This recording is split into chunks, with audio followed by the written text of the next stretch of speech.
नमस्कार। आधुनिक भारत के इतिहास से संबंधित यह अगला वीडियो आप प्राप्त कर रहे हैं। आज हम जानेंगे 1857 की क्रांति में लखनऊ। साथियों, आज हम 1857 की क्रांति के अंतर्गत लखनऊ को जानेंगे। 1857 की क्रांति में लखनऊ का इतिहास अहम है।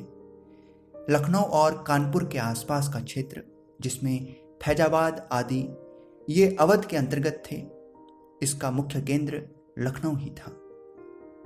साथियों, ब्रिटिशों के साथ अवध का लंबा इतिहास था। 1764 के बक्सर के युद्ध ने, जिसमें अवध शामिल था, इसके बाद इलाहाबाद की संधि 1765 अवध और ब्रिटिशों के मध्य हुई। वैली जैली की सहायक संधि को अवध ने 1801 में स्वीकार कर लिया था और डलहौजी ने 1856 में अवध के शासक पर कुशासन का आरोप लगाकर अवध को अपने साम्राज्य में विलय कर लिया। इस प्रकार अवध का अंतिम शासक वाजिद अली शाह हुए और इन्हें कलकत्ता निर्वासित कर भेज दिया गया। लेकिन इनकी बेगम हजरत महल अपने पुत्र बिरजिस कादिर को अवध का शासक बनाने के लिए संघर्ष करती रही।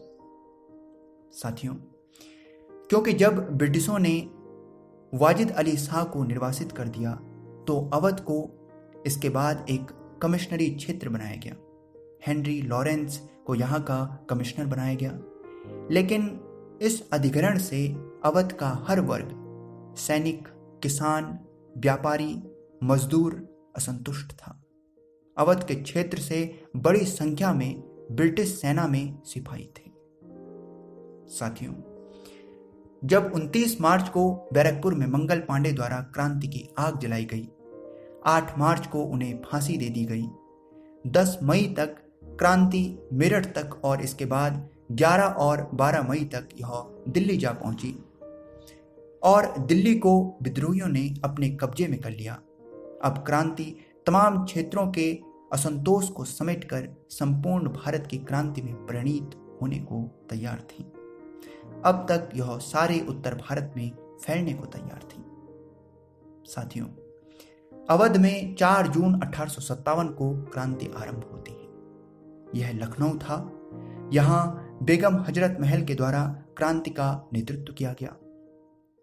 इन्हें मोहम्मदी खातून तथा महक परी के नाम से भी जाना जाता है। यह लगातार अपने पुत्र बिरजिस कादिर को अवध का शासक घोषित कराने के लिए संघर्ष कर रही थी, क्योंकि 1856 में ही वाजिद अली शाह अवध के शासक को कलकत्ता निर्वासित कर दिया गया था, किंतु बेगम हजरत महल संघर्ष करती रही। अब बिरजिस कादिर को 4 जून को शासक घोषित किया जाता है। लखनऊ को कब्जे में कर लिया गया। यहां का कमिश्नर हेनरी लॉरेंस मारा गया और ब्रिगेडियर इंग्लिश यहां से भाग जाता है। वह अंग्रेज रेजिडेंसी में शरण लेता है।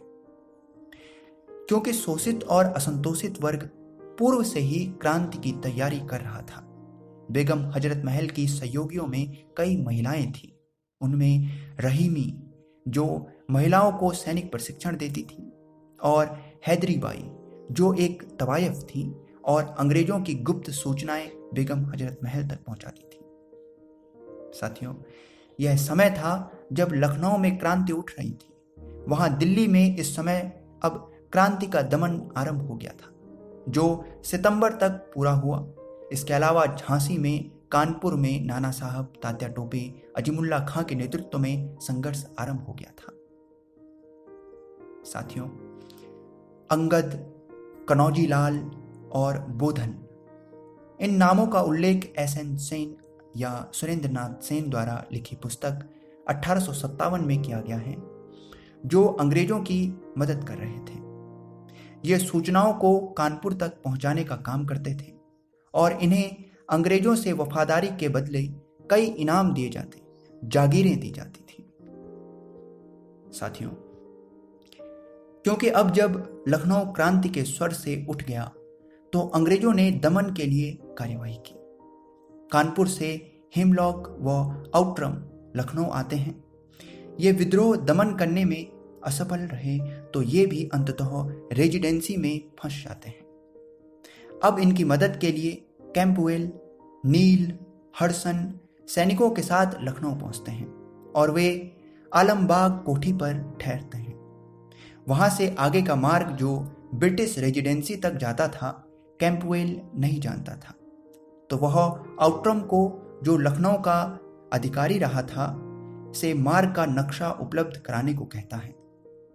आउट्रम के पास इसका प्लान तो तैयार था, लेकिन यह नक्शा कैंपवेल तक कौन पहुंचाएगा? यूं तो कुछ भारतीय थे जो अंग्रेजों का साथ दे रहे थे, लेकिन अंग्रेज फिर भी किसी विश्वसनीय की तलाश में थे जो कि उनका कोई व्यक्ति हो। इसके लिए एक अंग्रेज हेनरी थॉमस कैवलॉग, जो रेजिडेंसी में था, आगे आता है। उसको भारतीयों के समान ही तैयार किया जाता है और प्रातः सुबह हो उससे पूर्व ही कनौजी लाल के साथ रेजिडेंसी के वाटर गेट से गोमती नदी के रास्ते निकाला गया और आगे कई दूर छुपते हुए वे आखिर कैंपवेल के पास पहुंचे। अब नक्शे के साथ कैंपवेल कत्ले आम करता हुआ आगे बढ़ा। यह बेहद निर्दयतापूर्ण दमन था।